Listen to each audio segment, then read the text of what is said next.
আন্তর্জাতিক বাজারে সয়াবিন তেল সস্তা, কিন্তু বাংলাদেশে কেন এখনও দাম বেশি? ৩ বছরে আন্তর্জাতিক বাজারে সয়াবিন তেলের দাম সর্বনিম্ন। কিন্তু আপনি কি জানেন বাংলাদেশে আমরা এখনও কেন সেই কম দামে তেল পাচ্ছি না? চলুন খোঁজ নিই এর আসল কারণ। বিশ্বব্যাংকের সাম্প্রতিক পিঙ্কশিট রিপোর্ট বলছে ২০২২ সাল থেকে সয়াবিন, পাম অয়েল এবং সয়াবিন বীজের দাম ক্রমাগত কমছে।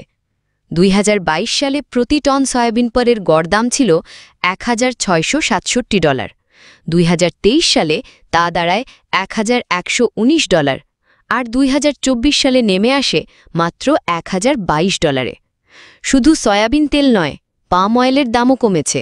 ২০২২ সালে ছিল $১,২৭৬, আর এখন মাত্র $৯৬৩।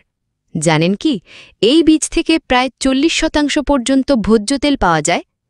তাহলে প্রশ্ন উঠতেই পারে, আন্তর্জাতিক বাজারে দাম কমলেও দেশের বাজারে কেন এই দাম কমছে না? বিশেষজ্ঞরা বলছেন এর পেছনে দায়ী মূলত টাকার অবমূল্যায়ন।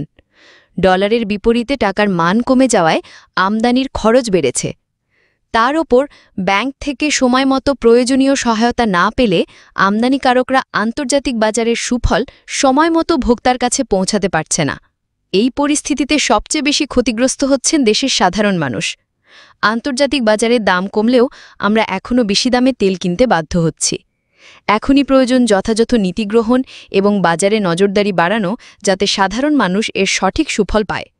আপনার মতামত আমাদের জানাতে ভুলবেন না, এবং যদি আপনি মনে করেন ভিডিওটি গুরুত্বপূর্ণ, তাহলে লাইক, শেয়ার এবং সাবস্ক্রাইব করতে ভুলবেন না।